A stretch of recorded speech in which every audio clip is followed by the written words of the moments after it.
McLaren. Well, the team finally put everything together for them to maximize on what they could out of a race weekend with the race winning car after bottling it so many times in the past. Though the team locked out the front row in qualifying and finished 1 and 2, the team still somehow managed to bottle the race and bottle the race with race execution. See, ultimately the team finished first and second, which is great because that's the maximum amount of points that the team could gobble up for the Constructors' Championship. Though it's all looking good for the Constructors' Championship, the problem really starts when you dig into how they went about it. McLaren had the quickest package in Hungary, like how they've had in the past couple of races. But the fact that they still made a strategic failure that kind of made a straightforward race really complicated for themselves is really where the problem starts. For the people who are unaware of what I'm talking about, well, here's a quick rundown on it. They took pole position on Saturday with Lando, with Oscar slotting right behind his teammate. As the race started, Oscar got a brilliant getaway to leapfrog his teammate to take the lead of the race. With Lando further losing another position to Verstappen at the start, helped Oscar build a healthy lead to Lando when he eventually made his way back up to P2. Oscar managed to extend his gap and was brilliantly managing the race. But as we got to the final pit stop phases, McLaren for some reason thought it would be better to pit Lando first before Oscar, though Oscar was the lead car. And in F1, the unwritten rule is that the lead car gets the first preference in case of a pit stop. But by pitting Lando early, they effectively gave him the lead of the race with the undercut. The team's justification for that is that they were trying to cover off Hamilton, but the team had 2-second buffer between the teammates, which they could have used to double stack by asking Lando to slow down a bit and Oscar to speed up on his in-lap simultaneously, which could have given them another 1 to 2 seconds of a buffer. So that was one way to go about it. Or if they had just pitted Oscar a lap early after Lando, they would have come out side by side and the team could have just let the drivers decide on who finishes in the lead by themselves on track.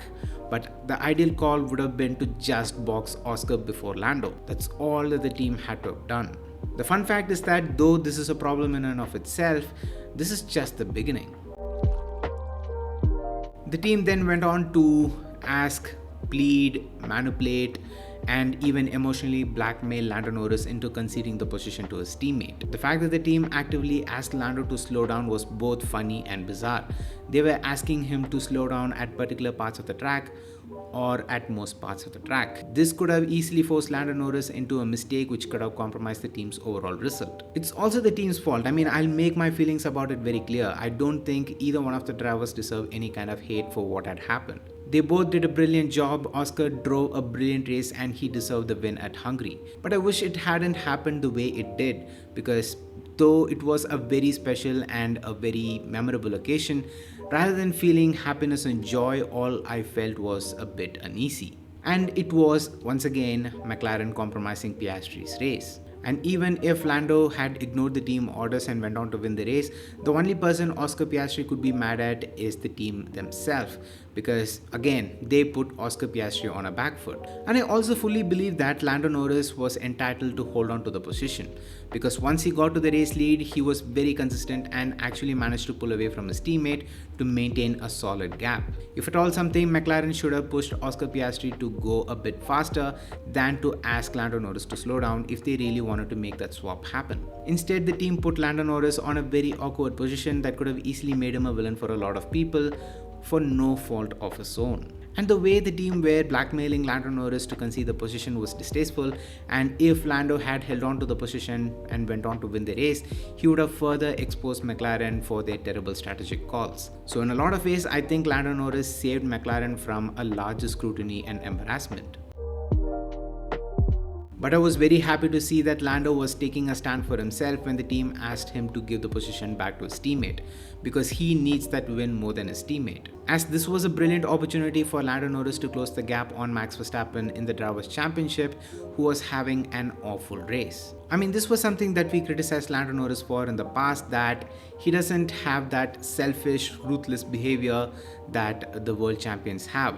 So it was great to see a glimpse of it, and though eventually he conceded the position to his teammate, it was still great to see that he was building the tenacity. That's good for him. So yeah, in a lot of ways, I think Lando Norris had more to lose from this race than what Oscar Piastri could have if Lando Norris had just held on to the race lead. The entire radio bit was just completely unnecessary. Even after the strategy blunder, the team had the opportunity to cover up from the media scrutiny by letting Lando just win the race with Oscar finishing P2. They had a very easy excuse to make, which was the championship. As I said before, Max was having a dreadful race. So by letting Lando win the race, they could have used the excuse that it was done to give Lando a better shot in the Drivers' Championship, and that with the car's current pace, the favor will be returned to Oscar in the future. With Lando also starting from pole and him comfortably managing a gap to his teammate once he got to the race lead, I don't think this excuse would have been a hard sell for the team. And it would have made much more sense because as F1 fans, this is nothing new to us. We've seen this happen a handful of times in the past. So McLaren had multiple options in which they could have handled the race differently, but they still went with the most unprofessional one. It wasn't just that it was unprofessional, but it was also unfair. Unfair on the drivers and also on all the F1 fans, because you can't script the outcome of the race any harder. By the mistake, they put the team's reputation at risk, taken away the specialty from Oscar's first race win, and also put both the drivers, especially Lando, in a very tricky position. And they've also made Lando lose a handful of points that could have helped him close the gap on Max Verstappen in the Drivers' Championship. The entire radio conversation was completely unnecessary, and McLaren had all the opportunities to dodge it, even after making the initial mistake with the pit stop, but they still went for it. I think Nico Rosberg perfectly summed it up during the post-race interview with Andrea Stella. McLaren has a race-winning car and drivers, maybe even a championship-winning one, but I don't think McLaren is a championship-winning team. Yet, especially with their current strategies and race execution. The thing is, the car is there, the drivers are there, they probably have the strongest car and driver combo on the grid with which they could win races week in and week out. So they can't afford to be the same best of the rest team like how they were a year back, because I'm sure that Red Bull and Mercedes would have racked up more wins by now with this same car and driver lineup if it had been their operations. So yes guys, these are my thoughts and opinion, and I hope you all enjoyed. If you did, make sure to the like button and let me know down in the comments on what are your thoughts on all of this. I'm curious to know what to take on it, so leave it down in the comments. With that being said, subscribe to the Master channel if you haven't already, and also hit that bell icon while you're at it so you get notified when I upload a brand new video. And until next time, it's me Vinesh from Meister, and I'm out. Love you guys, stay safe, peace.